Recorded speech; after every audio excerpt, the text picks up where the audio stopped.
ছেলেমেয়েরা, ছাত্রছাত্রীরা, আমার ভাই বোনেরা, আমরা পার্টস অফ স্পিচের অনেকটা শেষে চলে এসেছি। 7th part of parts of speech, that is conjunction পড়াবো।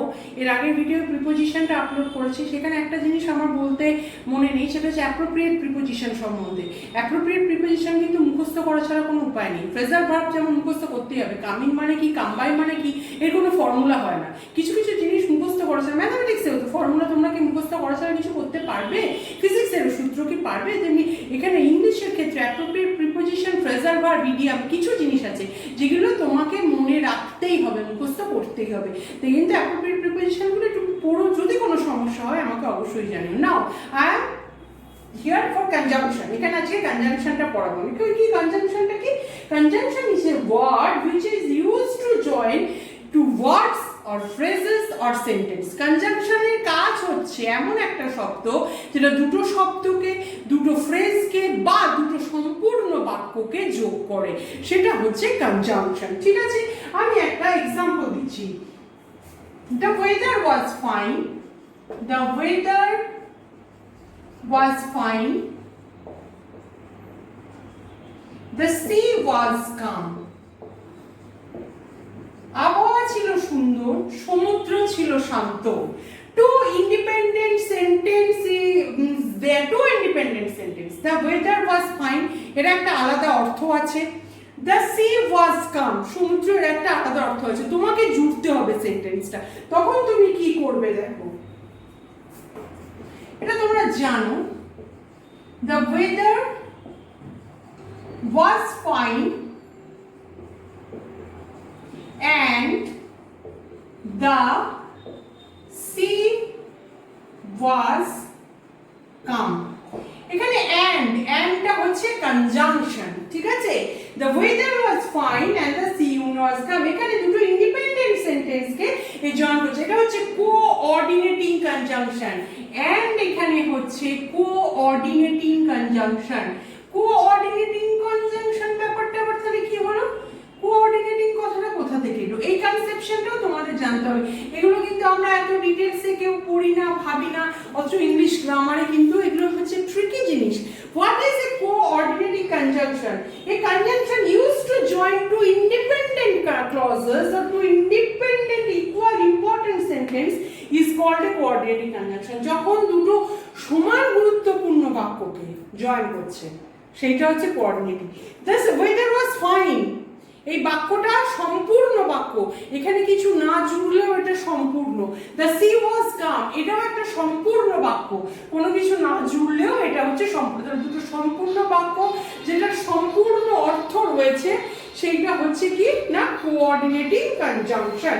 এবার কোঅর্ডিনেটিং কনজাংশনের আমি কতগুলো উদাহরণ দিয়ে দিচ্ছি। কোনগুলো কোঅর্ডিনেটিং কনজাংশন? সেটা হচ্ছে and, both, as, and, both, as well as, no less than হবে এটা। as মানে as well as, no less than, এইগুলো হচ্ছে কোঅর্ডিনেটিং কনজাংশন। তার মানে কি, এদের কাজ হচ্ছে দুটো ইকুয়াল ইম্পর্টেন্ট সেন্টেন্সকে জোড়ে আর হচ্ছে গিয়ে তারপরে এদের হচ্ছে, এগুলো হচ্ছে কোঅর্ডিনেটিং কনজাংশন। দুটো একদম সমান হচ্ছে গুরুত্বপূর্ণ দুটো বাক্যকে জুড়ছে, যাদের না জুড়লেও যাদের অর্থ হচ্ছে কমপ্লিট, সেটা হচ্ছে কোঅর্ডিনেটিং কনজাংশন। সেকেন্ড হচ্ছে অপোজিশন আর কন্ট্রাস্ট।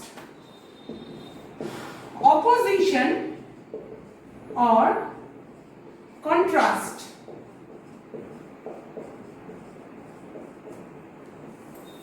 অপোজিশন আর কন্ট্রাস্ট, এই ব্যাপারটা হচ্ছে কি, সেগুলো আমি উদাহরণ দিয়ে দিচ্ছি। আগে এক্সাম্পল গুলো দিয়ে দিচ্ছি, বুঝতেই পারছো, মানেতেই তোমরা বুঝতে পারছো। বাট, স্টিল, ইয়েট, এগুলো কিন্তু প্রত্যেকটা কনজাংশন। আসলে হচ্ছে এগুলো সবই কনজাংশন, সেগুলোকে আমি প্রকার ভেদে দিয়ে দিচ্ছি। But, still, yet, nevertheless, whereas, while, only, এইগুলো। whereas, while, only, okay?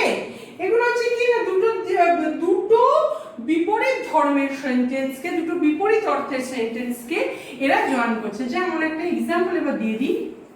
they are poor but happy। এটা কিন্তু দুটো ওয়ার্ডকে জয়েন করছে, poor but happy.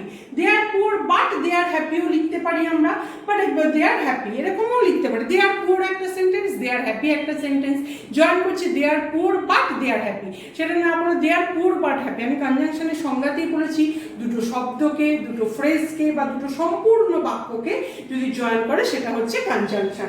And the last one is conjunction that expresses a choice between two alternative. Conjunction that expresses a choice between two alternatives.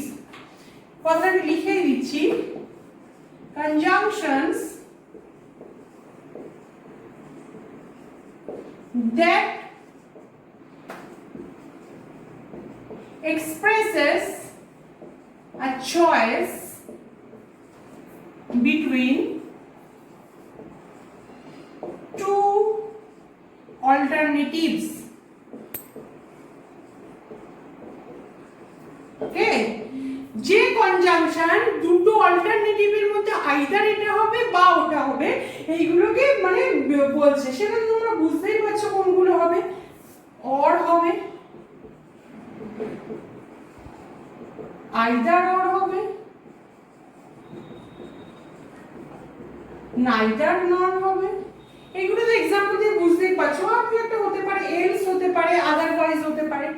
Else কথাটা হতে পারে, otherwise হতে পারে। এগুলো সব লিস্ট অফ কনজাংশন আমি দিয়ে দিলাম, সেগুলো ভ্যারাইটি করে দিয়ে দিলাম, ঠিক আছে? এগুলো প্রত্যেকটা কিন্তু লিস্ট অফ কনজাংশন। এবার একটা উদাহরণ, either take it or leave it. আমি যদি আইদার অর নাইদার নট দিয়ে তো ভুরি ভুরি এক্সাম্পল আসছে, একটা এক্সাম্পল দিয়ে দিচ্ছি জাস্ট।